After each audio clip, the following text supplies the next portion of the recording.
Sejam bem-vindos a mais um episódio do Mundo da Lua, seu podcast fora da caixinha. Aqui nós vamos abordar os temas de empreendedorismo, inovação, tecnologia e muito mais do mundo dos negócios. Eu sou o Armin Unter, idealizador desse projeto, junto com esses lunáticos, Thiago Scala e Thiago Rosa. Muito bom. Para esse episódio, nós temos mais uma vez um convidado, Cristiano Milfon. Bem-vindo. Obrigado, pessoal. Obrigado pelo convite. Eu que agradeço. Cristiano Milfon tem um currículo extenso e invejável. 3 anos na Accenture, 25 anos de experiência desenhando e criando software. Foi gestor de indústria, governo estadual, imobiliária, varejo e empresas de software. Ele participou de transformações digital, ele é empreendedor, foi consultor e mentor aplicando agilidade em vários segmentos. Ele é responsável por muitos anos aí em fomentar a comunidade de tecnologia, no Brasil. Mais de 20 anos aí lidando com startups, né? Além dessa bagagem riquíssima, meu amigo, conte um pouquinho pra gente sobre a sua jornada de vida. Bom, pessoal, mais uma vez, obrigado aqui pelo convite. Eu sou um cearense morando em São Paulo agora.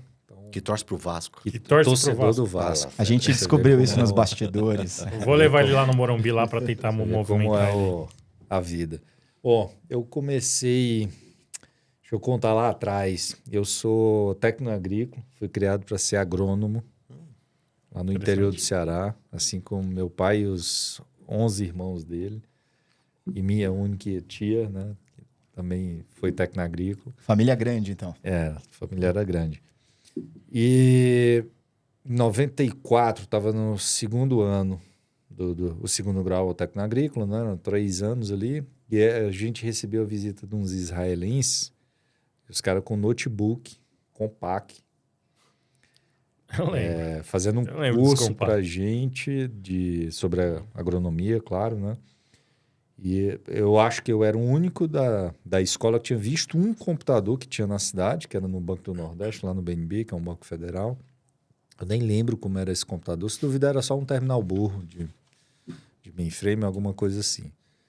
E aquilo, assim, chocou todo mundo, porque, parecia alienígena, né? Tecnologia alienígena. E eu me matriculei numa cidade vizinha, 90 quilômetros de lá, para fazer um curso de computação, que já estava sendo falado sobre isso.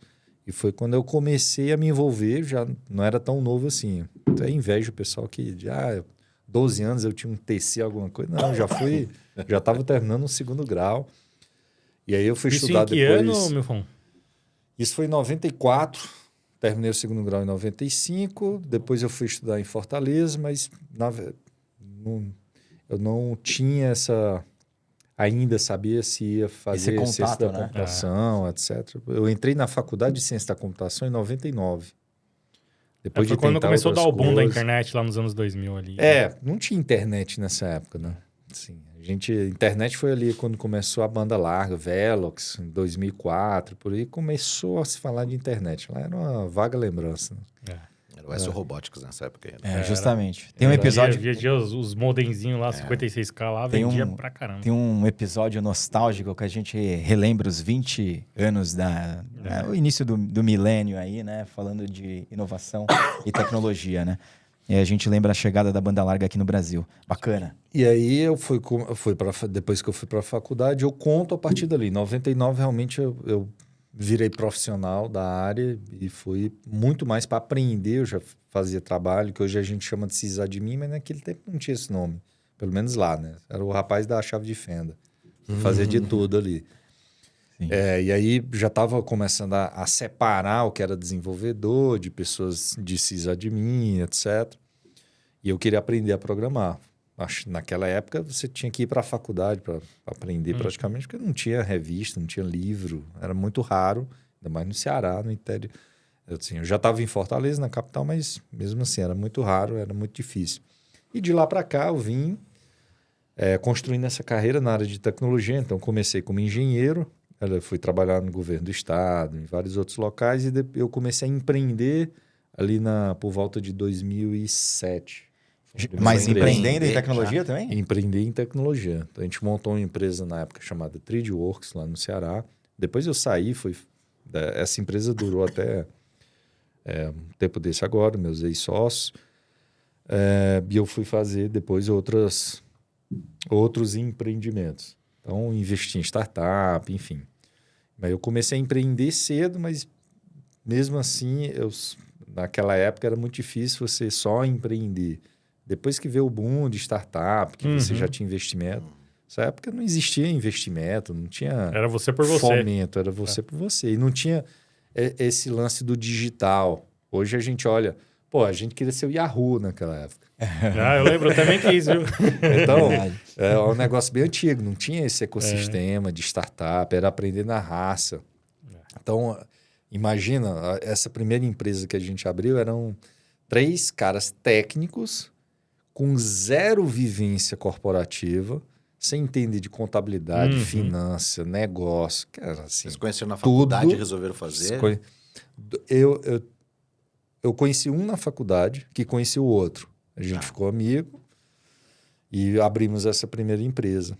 E até começou com 3, era TradeWorks, por causa dos 3, mas depois a empresa tinha 4, 5 sócios. Mas todo mundo técnico. Eu lembro quando eu vi que estava fazendo realmente algo errado, foi numa licitação que a gente tinha o melhor, que hoje a gente chama de RFP, né? Mas na época era licitação.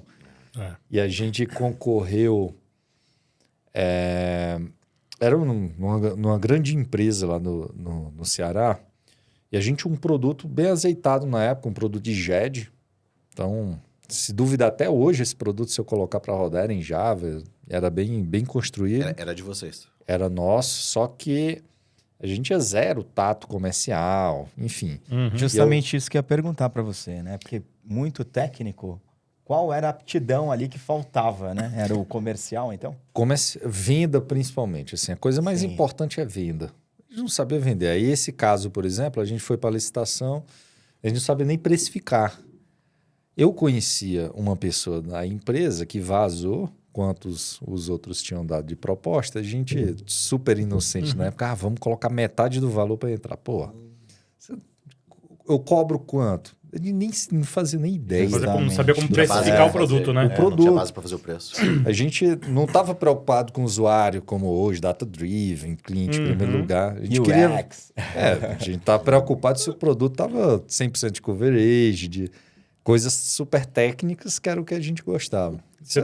Desculpa te interromper, mas você tocou num ponto assim que eu acho que uma grande parte desse pessoal que trabalha com tecnologia, que tá nessa fase... O Arminho ainda é bebê ainda, né? Não chegou nem nos 40. Eu tô engatinhando. Que começou ali no final dos anos 90, começo dos anos 2000, que teve a bolha do .com. Essa galera que tava na faculdade, tinha acabado de se formar no técnico. Tava todo mundo começando a engajar, começar a estruturar sua própria empresa. E aí, em determinado momento, faltou muito isso daí. A capacidade comercial, porque ninguém sabia fazer o comercial. E você mistura isso a uma própria infantilidade de desenvolvimento de produto. Tá? Era o nascimento de agilidade. Quando a gente olha lá para trás, Manifesto Ágil, assim, desculpa quem ainda é fã, mas é uma coisa muito infantil. Foi muito importante naquele período, mas ele é um retrato do tempo. É como você olhar um vídeo dos anos 70, calça boca de sina, etc. Você vê que é um retrato daquilo. E a gente estava, assim, tudo garoto ainda, idealista. Não, vamos mudar o mundo com isso aqui. Tá? E 0 comercial, 0 relacionamento. Não tinha marketing. Não existia isso nessa época. Assim, não tinha literatura, não tinha nada. Então, tinha tudo para dar errado e deu errado essa primeira. Mas depois eu fui aprender muito trabalhando em outras startups, inclusive. Para aprender esse traquejo, que hoje você tem uma literatura muito forte. Mas o que eu aprendi mesmo foi apanhando, foi na raça. Então, invejo muito quem está começando agora, porque já tem toda uma literatura pronta para montar.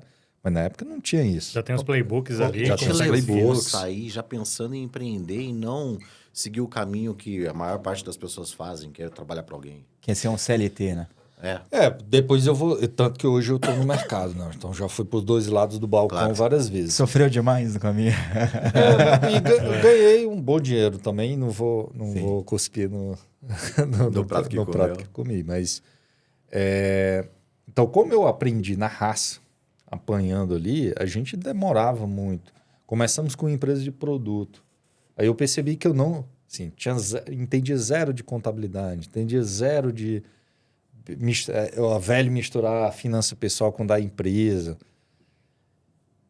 E eu resolvi sair da sociedade e abrir uma empresa de consultoria, porque eu tinha vindo de uma consultoria, então, pelo menos, como precificar, fazer a cobrança, montar a estratégia, era mais cômodo. Aí eu saí dessa empresa de produto, montei uma empresa de consultoria, passei uns anos com essa empresa de consultoria, e depois voltei para produto, quando eu já tinha uma certa experiência em produtificar as coisas, que é bem diferente. E o que você fez para adquirir o tino comercial que faltava na primeira? Então, quando eu abri uma empresa de consultoria, eu fui prestar serviço para outras empresas de produto. Tá. E aí eu fui aprendendo como essas empresas faziam. Então, aprendi muito por observação. E tive grandes mentores, inclusive, com essas empresas de produto. Porque eu observava como é que elas precificavam, como é que elas montavam a sua equipe de venda, que é totalmente diferente de consultoria. Consultoria é muito bom porque é um dinheiro que entra, é um caixa no D0. E aí o que eu aprendi ao longo do tempo, produto é longo. Produto é uma jornada de 5 a 7 anos para dar certo. Pode olhar, qualquer unicórnio que deu certo foi 7 anos, 8 anos. Todo mundo acha que 2 anos... E tem um tema polêmico que você falou aí, né? Porque a gente, ao longo do tempo, a gente vai se reinventando da forma que a gente faz as coisas, né? O lance da agilidade, você acha que retardou ou você acha que, de fato, agilizou a construção de produtos digitais, né? Porque quando você, às vezes, posta algumas coisas, eu aproveito para pegar esse tema e refletir mesmo, né? E esse é um dos temas polêmicos que você trouxe para uma reflexão que você trouxe no LinkedIn. E assim, será que agora é a morte dos produteiros e tal? O que você acha sobre esse tema, né? Primeiro sobre agilidade, se você acha se de fato retardou o processo ao invés de agilizar, e sobre a atual liderança aí dos produteiros, né, do mercado. Então, assim, foi aquele movimento ágil, a gente tem que ver que ele começou no começo dos anos 90, o Scrum 95. Então, quando você pega Brasil e mundo, principalmente Estados Unidos lidera. Então, a gente olha sempre para o rico, né? Para os Estados Unidos. O primo rico. O Brasil sempre está 10 anos atrás. Hoje, mesmo com a internet, toda essa evolução, a gente sempre está atrás. Quando a agilidade começou, ela estava desbancando uma série de convenções já corporativas que existiam, e para eles foi muito bom. Porque surge Yahoo, surge os primeiros Google, ali em 97, 98. Eles nascem zerados, com a cabeça limpa, digital, muito inspirado por aqueles movimentos que depois a gente chamou de agilidade. Porque a agilidade nada mais é do que você juntar vários grupos que estão fazendo um trabalho diferente, cada qual com seu modelo, e tentar, vamos ver o que é que dá para extrair em conjunto. Não deu nada, no fim das contas, só o nome, porque cada um depois continuou fazendo o seu jeito. Então, para eles foi muito bom. Mudou, então você vê o nascimento do Google, lá na frente Facebook e os grandes que tem hoje, e renovou Microsoft, renovou uma série de empresas. Você pega a IBM patrocinava os dois movimentos para ver quem ia dar certo. Você tinha o pessoal os Três Amigos, que era o pai do Rupp, etc., numa linha mais tradicional, e você tinha um outro grupo que inclusive alguns foram signatários do Manifesto Ágil, etc., também funcionários da IBM, trabalhando em linhas diferentes. Então, renovou todas essas grandes empresas. Foi muito bom por causa disso, principalmente. Como o Brasil está muito atrás, essa galera já por volta de 2006, 2007, já não tinha esse apego, nós somos ágeis. Facebook, que hoje é a Meta, eu tenho o meu modelo Meta aqui. Google criou o SRE. É que tem um movimento forte quando a gente fala sobre agilidade a partir dos primeiros 5 anos, né, do milênio, da virada, que foi o surgimento do Spotify, né? O Spotify carregou dentro do histórico o desenvolvimento de um produto, né, com essas características ágeis, né, de desenvolver, obviamente com times multidisciplinares, que virou exemplo para diversas empresas. Tanto que, geralmente, a gente fala sobre a agilidade, a gente relaciona com o modelo Spotify de desenvolver produtos, né? Ou seja, se renovaram. Em algum momento, esse modelo deu certo, né? Eu utilizei durante um período, né? E continuo utilizando para algumas coisas, mas será que esse é um momento de uma virada de chave, de uma forma diferente de desenvolver produto? Nessa década? Então, isso, quando você pega o Spotify, já é 2012 para frente, 2013. Então, já era totalmente diferente do que a gente Aprenderam falava com o de modelo, agilidade. então. Já era diferente do manifesto, por exemplo. Bem diferente do manifesto. E o próprio Spotify abandonou aquilo que a gente chama de modelo Spotify há muito tempo atrás. É verdade. Sim. 2017, 2018, que a gente estava começando aqui, eles já estavam largando para ir para outro. É que a gente começou muito atrás. Como você A gente falou, a gente sempre sempre tá está atrás. atrás. Né? Sempre muitos anos. Eu fiquei curioso, eu estou curioso com um fato que eu queria que você comentasse, meu irmão. Se você colocou que uma startup ela leva 7, 8 anos até engrenar e virar uma empresa unicórnio ali, quando acontece? Com produto. Como produto. Como um produto. Quais as etapas que você vê para isso acontecer e o que determina muitas vezes o sucesso ou o não sucesso desse tipo de empresa? E eu queria emendar uma pergunta nessa sobre esse tempo, porque eu tenho visto cada vez mais esse tempo um pouco mais achatado. Né? E se isso é uma falsa impressão ou se de fato está acontecendo? Então, inclusive hoje tem uma literatura grande sobre isso, que antigamente a gente era por observação. Hoje, você pega literaturas de produtos digitais, a empresa ela tem, assim, tem duas fronteiras. Tem a startup, break-even, scale-up. Então, você está numa sobrevivência e depois você está numa escala. E mesmo na sobrevivência, você tem a incubação dela, você tem a operação quando ela começa a ter cliente pagando, o dinheiro entrando, e você tem realmente a escala dela para depois ela ir para o scale-up. Então, existe tem a tração, e tem quem até quebra isso, né? Em operação, tração para depois escala. E hoje você tem a literatura toda para falar isso. Quando você pega esses 3 primeiros núcleos antes da escala, a escala você pode fazer de forma artificial. Vê um fundo, coloca 1 bilhão aqui, pô, não tem como não escalar. O problema é, será que sustenta? A gente viu que não é tão fácil assim. A maior parte, 80-20 da coisa não funcionou, só colocar dinheiro. Porque você fez de forma artificial, no sentido de você não criou algo perene. Quando eu falo de 5 a 7, também são métricas de fundos, de mercado, que demonstram que, pelo menos 3, 4 primeiros anos, você está ainda formulando o seu produto. Você não encontrou ainda. E muitas vezes você sai você abandona a ideia e parte para uma outra ideia. E vota... Validando hipóteses nesse momento. Mas isso não é jogar grandes... dinheiro fora? Porque assim, ó, quanto mais tempo a gente leva para desenvolver ou para entregar, menos o negócio consegue ter resultado. Quando a gente fala de construção de um produto, a gente tem que sempre refletir em curto, médio e longo prazo, né? O curto prazo é a gente tentar prototipar alguma coisa para entregar valor o mais rápido possível, né? Porque hoje é muito dinâmico, né? Existe uma crise na China, para algum porto, a gente tem um reflexo na operação, né, de todos os mercados aqui da outra parte do globo. Mas tem uma guerra na Rússia, na Ucrânia, a gente para de fazer importação. O que a gente pode fazer para tentar encurtar? Porque quando a gente fala sobre a reflexão da prototipação, né, a gente entende que é muito embrionário, né, Milfon?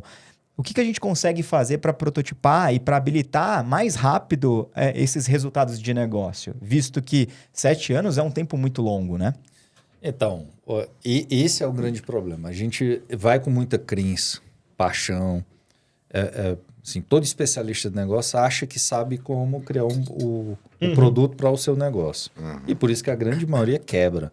Essas métricas, assim, você não consegue encurtar para 1 ano. É quase impossível.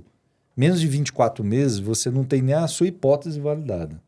A hipótese macro, que é o segmento que você está atacando ali, o tipo de cliente. Então, eu não tenho... Eu conheço o cenário, não vou citar o nome de empresa aqui, mas eu conheço o cenário de empresa que chegou a unicórnio em 1 ano. E ela faliu. Bem rápido. Mas Conheço faliu em alguns faliu. seguida. também. Mas Conheço faliu em alguns. E faliu. seguida. Faliu. E faliu. Não, e acho que o Ormin colocou um ponto interessante que me fez pensar no seguinte, né? Uma coisa é quando você está numa multinacional bilionária, Sim. que ela te coloca uma área de desenvolvimento de produto ali, que vai testar e ela está com 4, 5, 6 linhas diferentes, validando vários produtos. Dali os 6, 7, 8 produtos. 2 salva, 5 vai ser descartado, 6 vão ser descartados. E você consegue ter a resposta rápida porque tem muito investimento. Agora, quando você está pensando com a cabeça do microempreendedor, que o cara tem ali 100 mil para pôr no negócio, que é todo o dinheiro que ele tem, é muito difícil. Mas E o retorno é muito a gente demorado. tem que separar. Então, temos que separar nesses 2 grupos. Quem tem muito dinheiro e já cliente. Você pega, por exemplo, vamos pegar um varejo para todo mundo entender. Você pega o GPA, que é dono do Pão de Açúcar, quer inovar. O que é que o GPA geralmente faz? Estou citando o GPA como exemplo de empresa de área, não necessariamente é ele, é só um exemplo Só um hipotético. exemplo hipotético. Mas como é que uma empresa dessa faz? O GPA monta uma área que ele chama de lab, qualquer coisa. Eu quero...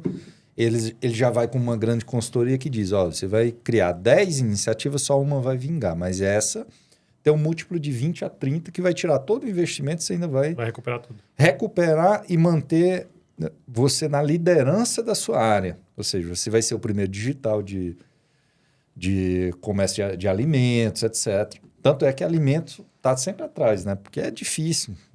Não tem alimento... a experiência de você comprar Eu trabalhei alimento... no GPA por 8 anos. A gente costumava dizer... E trabalhei na TI do GPA, né? A gente costumava dizer que é difícil, porque a empresa vendia tomate. Então a margem é pequena. Você não tem essa... Não tem essa margem.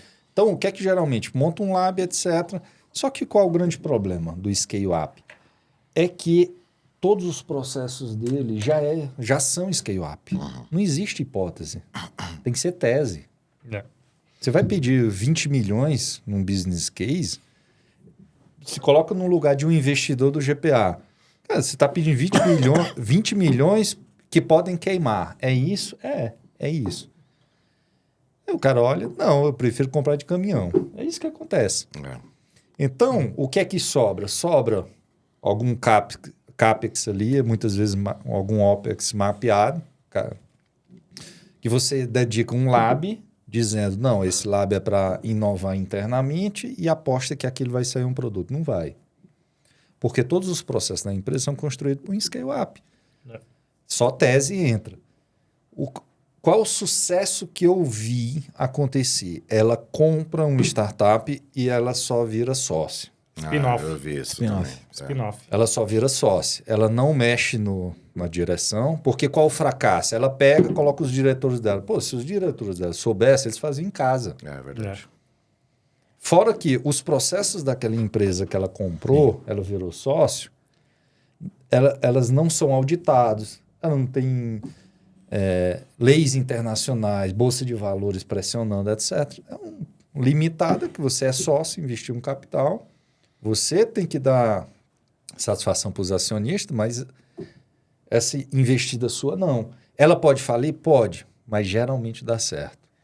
Qual o grande problema? Mas você acredita que esse tipo de estratégia é só porque as empresas não estão sabendo uma forma, um caminho correto de inovação dentro das áreas?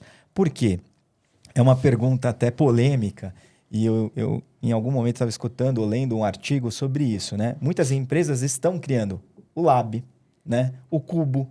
Por quê? Elas estão retirando o compromisso da inovação de dentro do core ou de dentro do grupo e gerando esse tipo de iniciativa, né? Startup, ou um Cubo, ou um Lab, que é provavelmente um outro CNPJ, né? Para fazer isso. Por quê?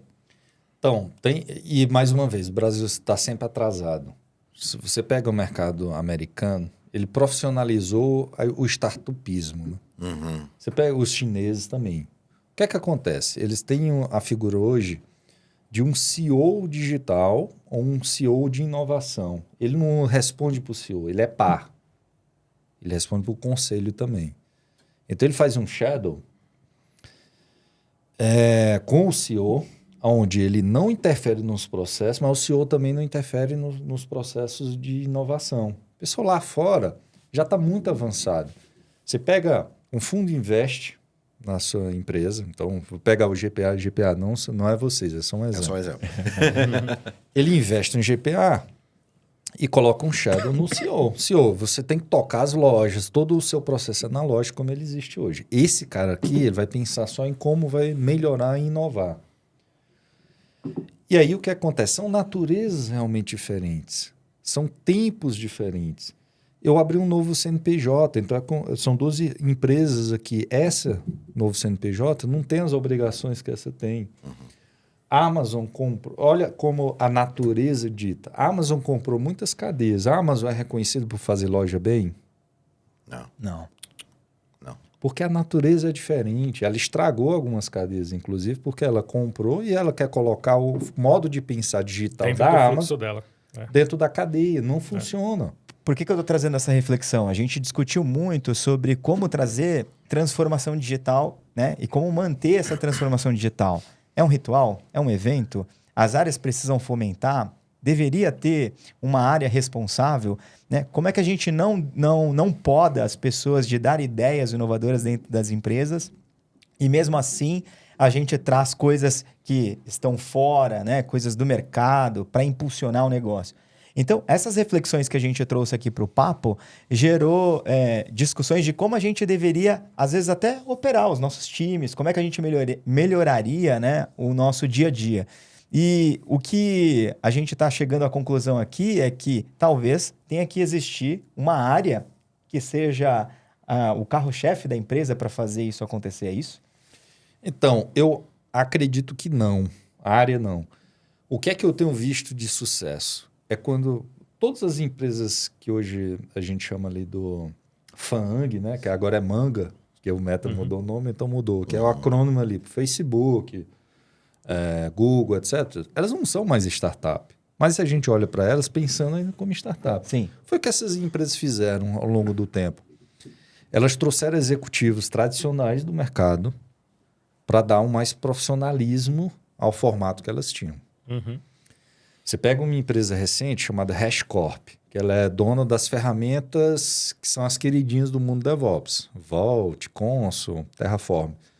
O fundador, que era CEO, o que foi que ele fez? Eu vou trazer um CEO profissional do mercado para sentar na minha cadeira. Olha que maturidade que o cara teve. Porque ele levou a empresa até a Bolsa de Valores, capital aberto. Só que ele olha para os tubarões grandes, você tem que lidar com um banco, com contábil, nível de investigação, depois de ser a capital aberta, e ele olhou para cara, eu crio o Terraform. Eu não preciso mais disso. Normalmente ele é um cara de criatividade, ele é um cara de inovação, ele não é um cara de gestão. Aí ele olhou para aquilo, ele trouxe um CEO, ele contratou um CEO para sentar na cadeira dele e ele voltar para a engenharia. Eu sou dono disso aqui, então, cara, eu não preciso desse ego mais. Eu trouxe um cara desses tubarões de mercado, o cara senta aqui, dá o profissionalismo que a empresa precisa. Então, o que é que eu vejo de sucesso? Pegar mais uma vez o pobre GPA, né, como exemplo. É muito, ao invés dele trazer pessoas inovadoras para dentro do GPA, para dentro das áreas, que ele vai matar essas pessoas de burocracia, é muito melhor ele pegar os executivos dele para tentar trabalhar em algum spin-off que ele compra ou vira sócio. Entendi. Eu já vi, né, algumas situações, experiências que uma empresa compra várias outras empresas menores, tenta agregar dentro do seu fluxo interno e mata as empresas, cara. Acaba. Torna a empresa nova um departamento, uma nova unidade de negócio, só para colocar dentro do fluxo operacional dentro da empresa que já existe. Mas para ela fazer dessas empresas um protótipo, um teste Você tem a empresa que ela já tem o core dela de vendas e ela compra uma empresa num segmento de tecnologia para prestar outro tipo de serviço. Na hora que ela coloca dentro do fluxo operacional dela, dentro do fluxo de vendas, ela mata a empresa. As pessoas vão embora, as pessoas que foram agregadas vão embora. Muitas vezes porque era uma empresa startup, então as pessoas estão habituadas com outra forma de trabalho. E quando entra dentro de uma multinacional, começa a sofrer a pressão, muda totalmente. Muda a cultura. Você começa a perder pessoas e o principal ponto de uma empresa hoje Qualquer uma dessas que você falou é serviço, né? São empresas de serviço. Então, onde está o ativo principal? Expertise, know-how. A criatividade. A criatividade Know-how, dessas pessoas. São Como pessoas. ela transforma aquilo que ela pensa em um produto que as pessoas São assinam. pessoas. Capital ativo desse tipo de empresa são pessoas. E você começa a perder pessoas e, naturalmente, aquela empresa que foi agregada, ela morre. É isso que você acabou de contar. Eu citei a Hashcorp agora. Sabe quem comprou a Hashcorp? Está com umas 2, 3 semanas, anunciou a venda. Anunciou a venda significa que está 1 ano negociando. Uhum, sim. A IBM. Ninguém está olhando a IBM. Foi o que a IBM fez. Há uns 6, 7 anos, mais ou menos, ela comprou a Red Hat, que é uma das maiores empresas do mundo open source, que vem construindo um produto em cima do Kubernetes, que é uma tecnologia de gestão de cloud. Ela comprou a Red Hat independente até hoje. Ela agora comprou a HashiCorp. Ela tinha comprado várias empresas, daqui uns 5 anos mais ou menos, a IBM vai ser a dona do ecossistema de cloud. E ninguém vai nem perceber. E ela mantém independência. Você está contando o movimento, então. Em primeira mão aqui, pessoal. Vou botar um dinheiro aí na IBM, hein, IBM. Isso é Não me verdade. decepciona. A IBM, ela tá visionária. Ela tá olhando, pô, o mundo DevOps fala em Ansible, aí a Red Hat comprou o Ansible em, sei lá, 2015, sei lá. Eu até coloquei agora numa timeline só para ver a movimentação. A IBM começou depois em cloud, a AWS 2006, aí 2008 mais ou menos GCP, aí veio a Azure, ou mais ou menos nessa época, as duas. A IBM começou em 2011, por aí, bem depois, mas ela... não dá para eu competir direto com esses caras, que eles são muito rápidos. Deixa eu olhar o que é que se fala no mundo. Tá falando agora desse tal de Kubernetes. Quem é que está fazendo melhor? Red Hat, com o tal do OpenShift. Vou comprar essa empresa. E não toco nela. Façam o que vocês Vai fazem. virando um monopólio sem a gente ver, né? Na verdade, já é, né? Mas é uma estratégia interessante. A IBM ela é uma empresa centenária, né? É porque Olha- você fortifica. As fraquezas vão caindo A IBM é e você vai centenária se já, né? fortificando mesmo você que você olha para comprando. o Se não futuro, vai você chegar. vê para as tendências e quais competências eu não tenho. Você vai lá e compra um time que tem a competência. E aí você não avacalha com ele. Você deixa ele lá funcionando do jeito que ele funciona bem, entendeu? A Microsoft vem fazendo um movimento parecido, mas um Parecido também. movimento integrado. Hoje você olha... a Microsoft entrou ali atrasada também, no cloud, aos trancos e barrancos, com esse novo CEO, né, na tela ali. Ele começou a comprar também alguns ativos, mas pensando na Microsoft. Quando você pensa em Microsoft, você pensa num B2B corporativo que te Sim. dá o Office, que te dá Windows, o Office. Windows, O etc. SQL. Então a Microsoft ela entrou depois, mas ela integrou isso tão bem, o Office junto com o Azure, junto com as ferramentas, que ela chega e te vende o Office, que não tem concorrente, Um pacote. Né? te dá uma assinatura. Junto com Ela o pega o, SharePoint seu, integrado. ela pega o seu on-premise e diz o seguinte, se você renova as licenças, você consome isso tudo em cloud, então faz um modelo comercial Interessante, né? interessante, porra. Eu vou ganhar cloud de graça, então, para mim. Continuo aqui, faço a transição com calma. Aí ela vem, pluga o Linked, que ela compra. O seu RH, tem o Office RH. Office, tem uma ferramenta lá dentro que é todo integrado com o Linked. Aí ela compra o GitHub depois. Aí ela investe no VS Code. Você pega um desenvolvedor Copilot. hoje... Copilot também. Então, você pega um desenvolvedor... Quando eu olho para... Eu uso um Mac, mas quando eu olho para as ferramentas que eu tenho de tecnologia, cara, eu estou com Microsoft. No Mac, Eu tudo também. Microsoft. VS Code conectado no GitHub. Ajuda. Então, essas empresas elas vão montando, elas vão entendendo. Você vê, a Microsoft comprou o GitHub, totalmente independente. Continua do mesmo jeito que a empresa funcionava. Você pega uma empresa que compra para agregar, para colocar dentro, morrem todas. Você mata a cultura da outra empresa, Mata o você estraga o que modelo. funciona do outro lado.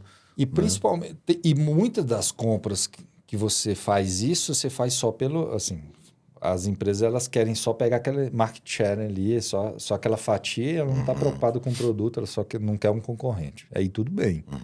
Mas se você está comprando porque você quer agregar aquela expertise, tem que deixar independente. Essa é uma melhor estratégia também. de ecossistema? É uma estratégia. Tem empresa que eu vejo que a compra é para matar o concorrente mesmo. Sim. Aí tudo bem. Que é a ideia da compra do Guaraná Jesus. Tipo, Se compra vou comprar para tirar de circulação. Tirar né? de No começo foi circulação. assim. Agora, as outras não. Você tem muita empresa fazendo essa estratégia de criação de ecossistema, criando uma conexão, uma plataforma de geração de valor ali dentro. Né? Por mais que seja independente, bem integrado. Bem integrado. Faz sentido.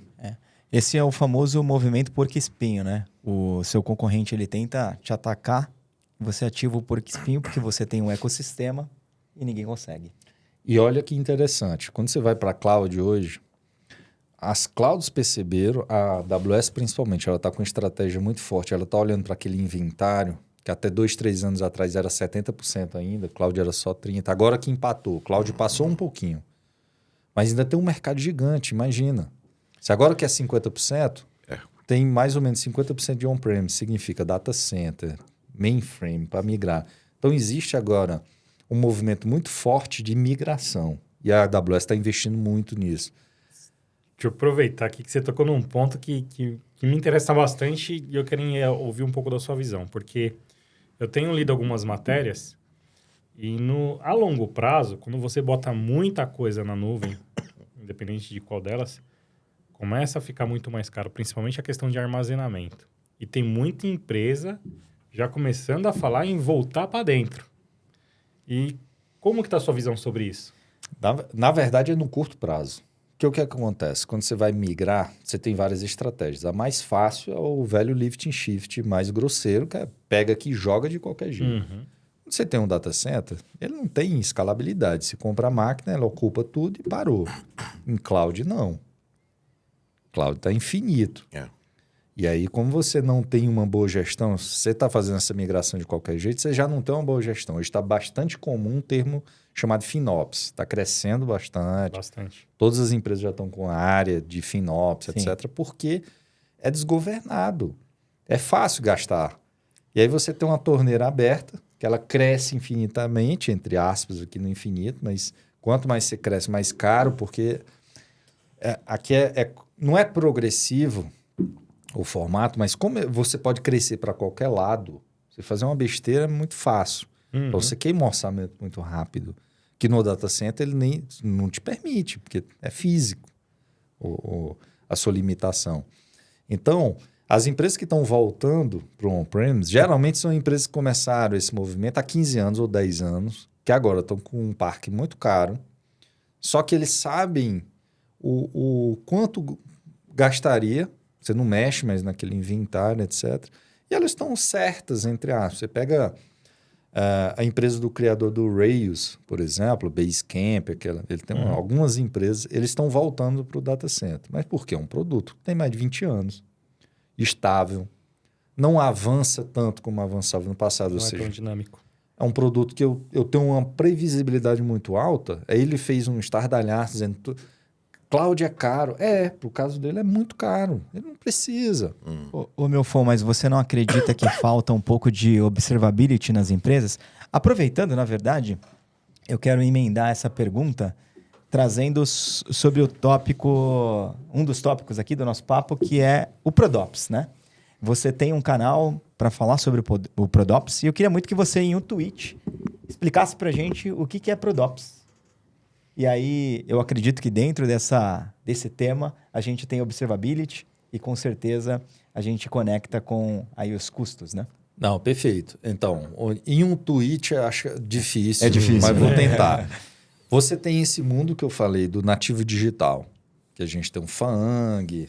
São empresas que nasceram sem qualquer amarra, com algum legado. Não tinha loja, não tinha nada, eu estou criando um negócio. Vou totalmente digital, não preciso me amarrar com o modelo de administração clássico. Eu faço do jeito que eu quero, sendo influenciado pelos movimentos de agilidade, etc. São empresas que nasceram diferentes. É aquela coisa que eu estava falando do formato. Uhum. E aí o que acontece? Essas empresas ajudaram a criar esse modelo do produto digital. Então, a literatura dos 20 anos foram criados com base nesses cases. Um pouco de empírico, transforma em literatura, essa literatura retroalimenta, as outras vão copiando e aquilo vai surgindo. Aí você corta a cena, você tem uma literatura já fantástica dos últimos 20 anos, mas é de nativo digital escrito para nativos digitais. Aí eu vou usar o GPA mais uma vez. Você pega um GPA que tem 60 anos, sei lá. Por aí. Pão de açúcar antigo, tem sua essência, tem a sua forma de trabalhar e vem do mundo físico e eu vou chamar de cultura analógica, só para diferenciar, sem demérito para o termo, é um bicho diferente. É que nasceu numa era diferente, né? E não era diferente de um formato também para um segmento que entrega diferente. Se passou por fax e BlackBerry, já é analógico, né?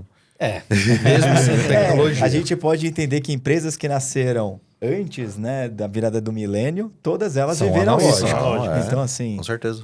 Em poucas se transformaram, como a Microsoft, a IBM, elas vão se transformando. Porque elas eram analógicas, elas vão ganhando a essência dessa nova era. E o que acontece? Essas empresas, elas precisam entender que existe uma tradução para o mundo delas. Não dá para eu pegar aquela literatura do produto digital e querer ser o Netflix. Não vai funcionar. Não vai funcionar pelo modelo. Você pega o Netflix, vamos pegar ele como exemplo.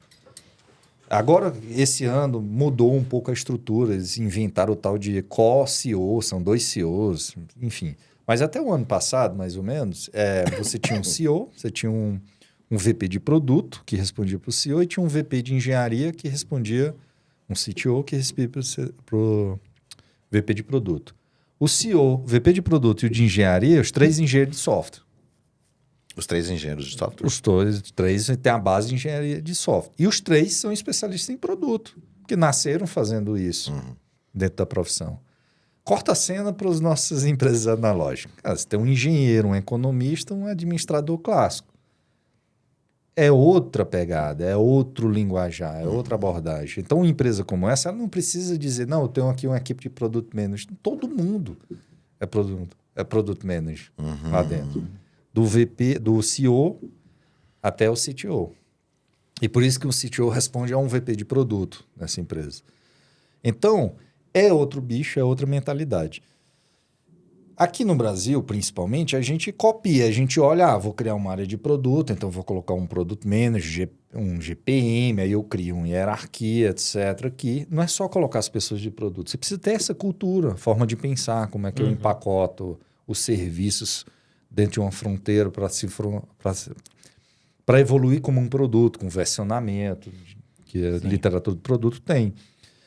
E aí, há alguns anos atrás, viram que é bem difícil você criar uma cultura de produto, porque você está mexendo com cultura, com a essência das pessoas, etc. Começaram a falar, precisamos de uma operação aqui para agilizar isso. E aí eu comecei a ouvir sobre ProdOps em Product Operations em 2018. É algo bem recente.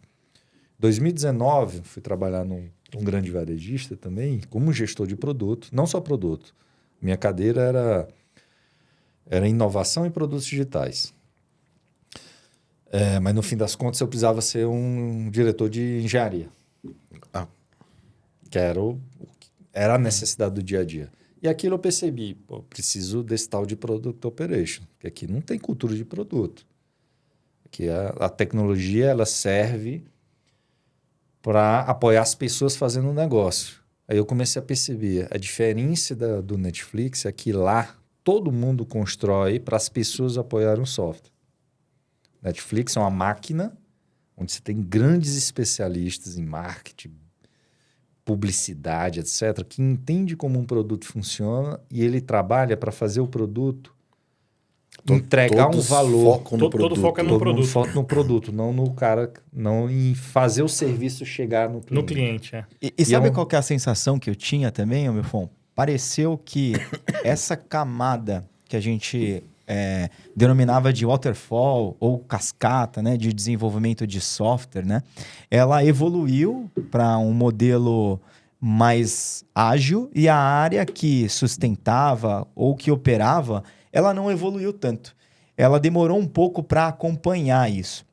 Eu tenho, depois você me explica com um pouco mais de detalhe, mas eu tive a sensação que houve uma desconexão entre essas duas camadas de operabilidade de produto, em que eu entregava mais rápido, eu tinha uma forma diferente de fazer o desenvolvimento de software, e a minha área que operava ele, ou que sustentava ele, né, ela ficou um pouco atrasada. Isso aconteceu? Acontece ainda, e eu vou entrar nesse assunto encerrando o tweet que demorou demais de ser produtos. É que tinha um link do tweet. E esse link vai chegar aí. O que é que acontece? Tem esse mundo data-driven, validação de hipóteses, e tem esse mundo projeto de sustentação. O Prodops é o que cola esses dois. Sim. Eu não consigo sair de uma cultura projeto de sustentação, que eu estou falando desde contabilidade, como é que eu defino o CAPEX do ano. Muda totalmente. Eu não consigo sair para um modelo de validação de hipóteses, porque aqui eu só tenho tese, eu tenho que fazer um business case onde eu vou injetar o CAPEX detalhado, conferir com contabilidade, fazer a batida depois. Um modelo aqui que as pessoas estão pensando em como fazer um produto e entregar o serviço. Então, até a forma de fazer o business case é diferente. Eles não deixam de ser controlados por CAPEX e OPEX. A contabilidade não mudou. Mas olha detalhe que eu aprendi com empresas digitais e eu consegui aplicar numa empresa de mentalidade analógica. A forma do digital fazer CAPEX e OPEX, olhando para o produto, é diferente de olhar para o projeto. Porque o projeto eu entrego um asset para a área de negócio operar o serviço dela. Então, quando eu faço isso, por exemplo, pega um detalhe bem bobo. Cloud é sempre OPEX. Você paga no OPEX. Cloud no digital, agora não com FinOps, todo mundo está sabendo fazer. Cloud com digital, depende. Você está construindo o artefato para o produto, isso é CAPEX. É uma licença. Hoje eu faço analogia com as contabilidades tradicionais dizendo o seguinte, quando você está fazendo essa obra, você faz o projeto para a obra de montar essa loja. Esse gerador que foi alugado para os caras trabalharem e subir a planta, é OPEX ou é CAPEX? Olha para mim. Isso aqui vai no CAPEX, mas é porque eu estou fazendo a obra. Aqui eu estou fazendo a obra também. Também.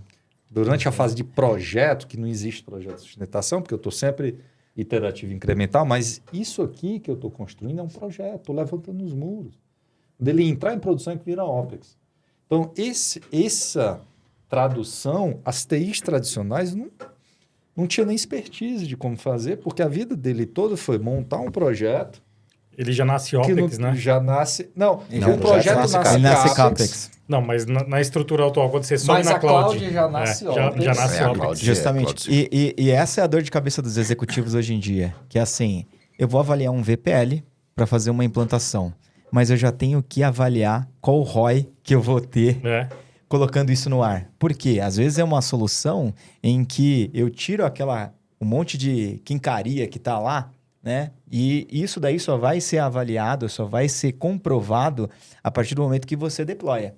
Que você leva aquele produto e você entende se a tese foi bem aceita, se a operabilidade dele está correta, se a sustentação vai operar, até você desligar a chave. Tem muita cloud aí que ainda não está desligada, né? Coisa antiga e tudo mais, ou até mesmo esses servidores aí on-premise, justamente para validação de tese. Aí você vai mantendo o teu OPEX, isso vai criando, né? E vai criando mais e vários projetos simultâneos, Justamente. paralelos. Justamente.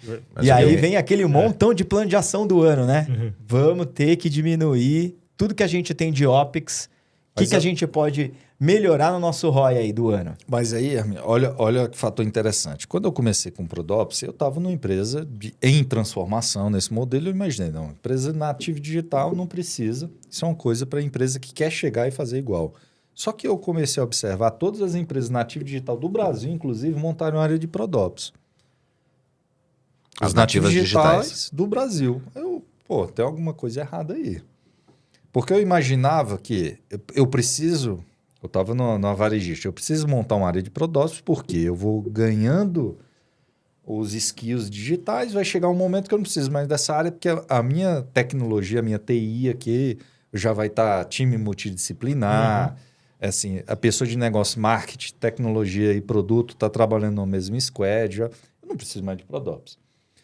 Aí eu percebi, se o nativo digital está montando Prodops, tem alguma coisa aí. Olhando... Qual foi a consequência? Toda empresa que cresce demais, ela vira scale-up. Ela vira scale-up. Virou scale-up, você tem uma complexidade interna muito grande. Você tem um ruído muito grande. As agendas começam a divergir. Aí você realmente, por mais que você nasceu digital, você começa a ter silos, começa a ter áreas, e essas áreas são governadas. Porque você cresceu. E você cresceu muito.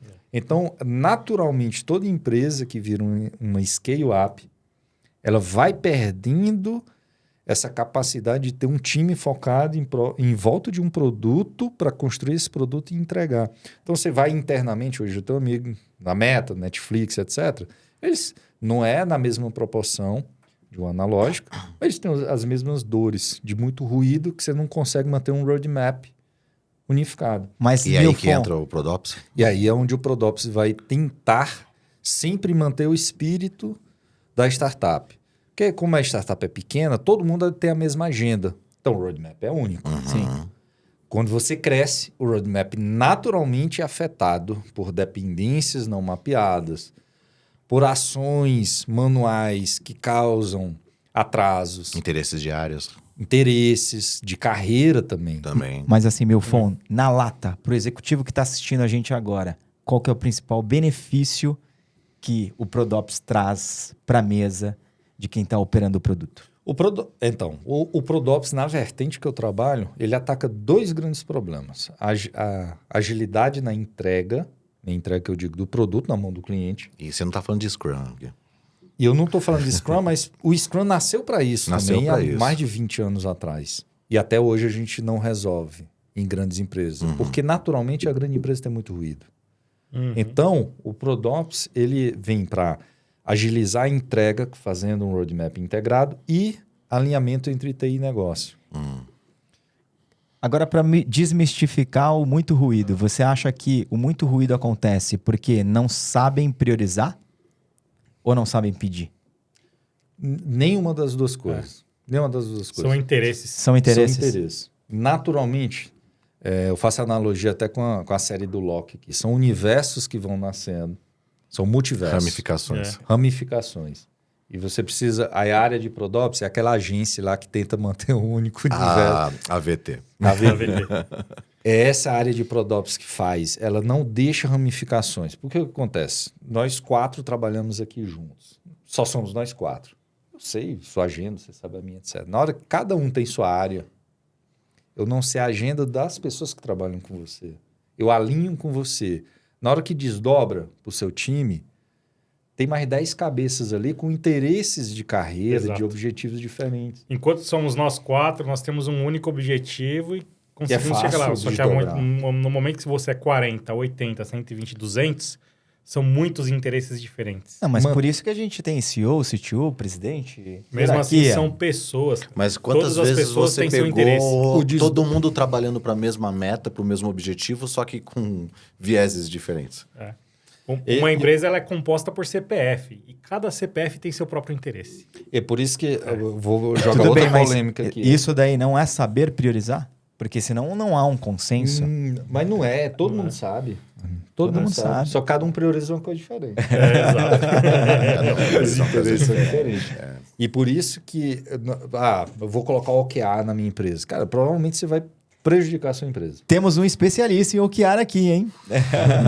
O nosso querido amigo Thiago Scala. Então, O que você acha disso? É polêmico, hein? Mas calma, OKR. Não, mas eu quero que ele complete o raciocínio ali. o problema é o seguinte, eu faço a gestão da minha empresa com um BSC. BSC clássico. E aí eu vou abandonar isso e vou colocar o OKR. O que é que vai acontecer? Se a cabeça da turma não mudou, não vai acontecer nada. Você vai matar a empresa. Mas aí é cultura. É sempre cultura, cara. É sempre cultura. O OKR nasceu sempre no sobre Google. cultura. Na É verdade, sempre sobre cultura. o OKR, ele foi extraído da forma que o Google trabalhava naquele momento, naquele formato de gestão. É você definir um playbook, você extrai o formato OKR. Quando você vai aplicar um playbook, você tem que olhar como essa empresa funciona e como é que você vai fazer a ponte. O OKR é inspiracional, porque o Google era inspiracional. Não é meta. O OKR, aí eu vou pedir licença, não quero entrar no ramo político, mas a Dilma entendeu muito bem o OKR. Você não coloca uma meta, mas quando você chega lá, você dobra. O objetivo do OKR é growth. Você olha para o Google naquele momento, era o growth. O OKR é muito bom nisso, porque quando você faz O somatório dos key results, etc., você atinge 2, 3 vezes a mais do que a meta inicial que você tinha se proposto. Mas você tenta traduzir para um modelo clássico, não funciona, porque você está com o seu vendedor ali estrangulado, onde ele sabe, ele já tem todas as malandragens de meta, todo vendedor tem isso. O cara não passa esse pedido aqui porque ele já bateu a meta desse mês, ele segura para o próximo. Então já tem toda aquela cultura que você agora vai moquear. Até eles entenderem como funciona, você já perdeu a meta. Então, no seu ponto de vista, qual que é o futuro do Prodops? Então, É a adoção? Todos os nativos digitais aqui do Brasil praticamente já montaram sua área de Prodops. E estão errando. Estão errando porque Prodops é muito novo. Não tem o Scrum do Prodops. É um termo que agora as primeiras literaturas estão indo para a rua. Então, o Martin Kagan... Não tem um consenso ainda, Não tem consenso. Assim, eu acredito que todo mundo está falando Prodops está com a essência igual. Você olha o discurso... O manifesto está lá. O manifesto está lá. O discurso está igual. Só que aí vamos partir para a ação. Qual o problema de partir para a ação? O Prodops, ele não pode fazer a gestão de produto. Ele tem que ser a ponte. Então, você tem um Product Led de um lado, toda a cultura de como faz esse produto, e você tem o tradicional do outro lado. Que é naturalmente, você acaba indo para um modelo waterfall, você acaba indo para um modelo que tem ruído, você quer colocar ordem. O que é que você faz? Monta um Excel, monta uma planilha, alguma coisa para tentar ter o controle traço a traço. Checklist. Então, naturalmente, a gente vai para o waterfall. Naturalmente. É do ser humano partir para aquele modelão cascata de microgerenciamento, etc. Sim. Quando você está descontrolado. O Prodops é fazer isso. Manter essa essência da startup, de todo mundo está trabalhando na mesma meta, no mesmo objetivo final. Então, eu não vou fazer a gestão do produto. Eu vou completar o que o produto falta. E aí, como não tem o Scrum do Prodops, cada empresa que montou sua área está fazendo seu próprio Prodops. Isso tem seu lado bom, mas tem o seu lado péssimo.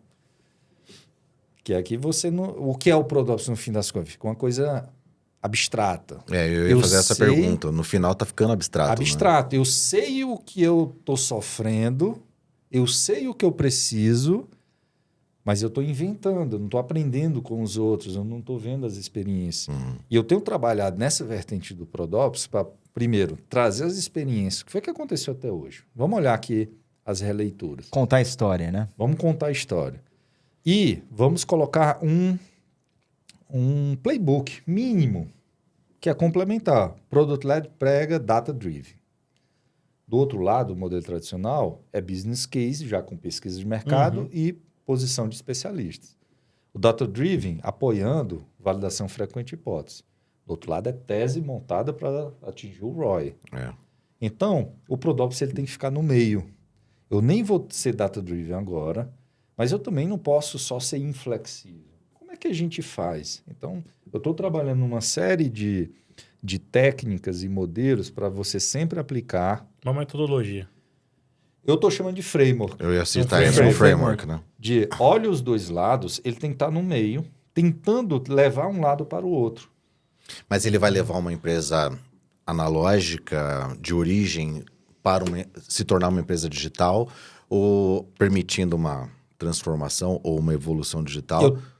Eu estou chamando de evolução. De evolução. Evolução digital. Você não pode mexer... E eu fiz muita transformação no passado. Olho para trás, fiz tudo errado. Com o olhar de hoje. É você querer mudar... Quando a gente entrava na transformação, vamos transformar o GPA, mais uma vez, coitado, em Netflix. Não vai funcionar, porque a Amazon não conseguiu fazer. Eu não posso ser pretencioso. Se a Amazon não conseguiu fazer, eu vou conseguir fazer. Agora, era um conceito errado, achar que a gente tinha o poder de transformar esse estado aqui em outra coisa.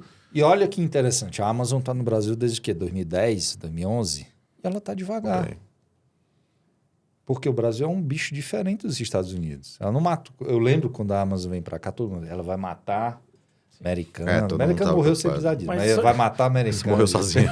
Isso acontece com um monte de empresa que vem de fora, que quer implantar uma metodologia lá de fora, E aqui ela no tá Brasil. aprendendo no Brasil ainda, sofre. mas há quase 15 anos. Agora só um recado para a turma, você que tem interesse em conhecer um pouco mais sobre Prodops, nosso amigo Cristiano Milfon ministra um treinamento de Prodops, né?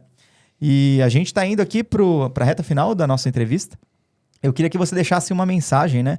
Um conselho para os empreendedores do Brasil, né? E esses empreendedores que estão querendo se arriscar. O que você deixaria de mensagem? Você que já participou, já teve empresa, já iniciou projetos. Deixa uma mensagem para essa galera aí. Bom, principalmente assim, para quem vai começar pequeno, vou montar minha primeira startup, uma coisa que eu demorei muito, errei muito, é separar o que é inovação de invenção. A gente quer inventar. Bom tema. Então, Esse é um bom separar tema, inovação e inclusive, é invenção. verdade. A partir disso aí, e aí o Prodops pode te ajudar bastante com isso, Na invenção ou na inovação? na inovação, que é fazer o que já existe de uma forma diferente. Tá. Quando você olha para o Quinto Andar, que é o principal concorrente do Quinto Andar, pergunta isso no treinamento, você já sabe Sim. a resposta. Vou ficar quieto. Todo mundo acha que as imobiliárias não são. Elas são parceiros de segmento, tanto que ela contrata imobiliários, tem parcerias ali. Se tivesse alguém com a visão inovadora dentro de uma Porto Seguro, por exemplo, Sul América, ela entender que eles deixaram passar o Quinto Andar. O que o Quinto Andar resolve não é o aluguel, é a facilidade financeira. Quem já alugou antes, eu alugo hoje, moro aqui de aluguel, Tem a São ver Paulo. com o inclinato, aquela questão do Precisava pedir pro meu pai ser avalista. avalista. Fazer... Cara, era um inferno, assim, em cartório. Fiador, né? O famoso fiador. Fiador. Era um inferno. E eu trabalhei em imobiliária há muito tempo É atrás. verdade. Fui CTO de uma imobiliária grande lá no Nordeste. E a gente já pensava em como resolver isso, só que tem uma legislação muito forte em cima. Qualquer coisa que você sai, pô, você vai levar uma multa grande. A margem não é tão alta no setor, porque tem muito prejuízo. Inquilino sai, você tem que reformar tudo, enfim. E o que eles resolveram, eles olharam para aquele problema, cara, qual o principal problema? É essa burocracia. Eu vou resolver a burocracia. Você entra aqui no site, escolhe, assina um negócio aqui, e eles inventaram um negócio sensacional. Seu nome está no SPC, eles inventaram o inquilino amigo, uma coisa assim, para não chamar de fiador, para não cair na lei. Porque a lei lá... Porque aí você foge, né? Você contorna, na verdade. Você contorna. Então, você está com o nome no SPC, pô, você não tá sem crédito, mas o Armin pode ser seu inquilino amigo. Na verdade, é como se vocês dois tivessem alugado. Entendeu? Só que quem paga Facilitador, é só você. né? O facilitador. Então, essas coisas é de quem está com pensamento digital de resolver um problema, uma dor realmente. Eles estão fazendo a mesma coisa. E a Globo, esperta, foi lá e virou sócia, né? Eles estão fazendo a mesma coisa. Você olha... Foi a mesma Ela coisa. tá virando sócia de um monte Ela de... virou sócia do Quinto Andar, da de Pet empresas. Lovers e várias outras empresas. E foi a mesma coisa com o Uber. O Uber não era o concorrente dos táxis. Os taxistas entenderam errado. O Airbnb, pior ainda. O Airbnb é que não é concorrente. Os hotéis até gostaram, porque aumentou. Todas as estatísticas depois demonstraram. Aumentou a hospedagem por causa do Airbnb, que facilitou. As pessoas se acostumaram a viajar, etc. Aumentou, enriqueceu o setor. Agora, Já existia a modelo. Você tocou num ponto interessante, a gente tá bem estourado de tempo aí, mas eu lembro que antes do Uber, era difícil a gente parar, dar o sinal pro táxi parar, pedir táxi, e hoje se tornou muito comum, né? E você é independente, táxi, Uber é independente, você pega o que vier na frente é que você vai pedir para ser atendido. E antes da existência do Uber, a galera era ônibus, metrô ou carro próprio e Sim. fomentou muito o setor, né? O setor. A gente não entende inicialmente o movimento, aí depois que ele se consolida, todo mundo vê o benefício. Nossa, não era o meu concorrente, pelo contrário, melhorou aquilo que a gente já fazia. Ele não inventou. Eles fizeram a mesma coisa de uma forma diferente. bacana. Então, para quem vai empreender agora, eu errava muito, eu queria inventar. O take-out aí é não inventar. É fazer a Inove, mesma coisa mas não E não. de forma diferente. Agora, quais recursos, né, ferramentas, livros, né, comunidades, né, você indicaria para o nosso seguidor aí se aprofundar no tema? Olha, hoje o tema é muito novo. O Brasil até tem uma comunidade de Product Operations, assim, bem pequena ainda, porque o tema é novo, mas lá fora já está explodido, então está saindo os primeiros livros, né? Mart Kagan, Melissa Perry, são as pessoas que já eram de produto e estão se aventurando em produto digital, e principalmente o meu canal. Vocês vão no YouTube. Faz o jabá, pô. Procura do seu canal aí. Procura o Prodops lá, é um nome bem simples que eu coloquei no canal para não errar. Prodops, e eu tento trazer não só sobre Prodops, mas o que está em volta também, engenharia e produto. Então, e inclusive, vocês são convidados a gravarem comigo lá, a gente... Boa. Bacana. É só dizer a hora e o local. Justamente. Para você que nos acompanhou até aqui, estivemos com o Cristiano Milfon, falando um pouco sobre inovação, empreendedorismo e tecnologia. Muito obrigado, Cristiano, por ter vindo aqui, participado desse episódio aqui com a gente. Agradeço os meus amigos, né? Esses lunáticos que mais uma vez foram para a lua dos negócios.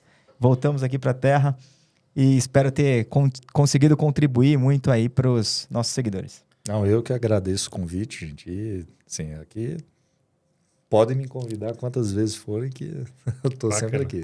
Quando a gente começar a utilizar Prodops aqui... Eu gostinho de falar um pouquinho mais sobre alguns temas aqui. Então, Show. acho que vale uma segunda rodada em algum momento aí. Bacana, bacana. Obrigado. É isso. Valeu, gente. Obrigado, pessoal. Obrigado. Valeu, gente. Obrigado. Obrigado.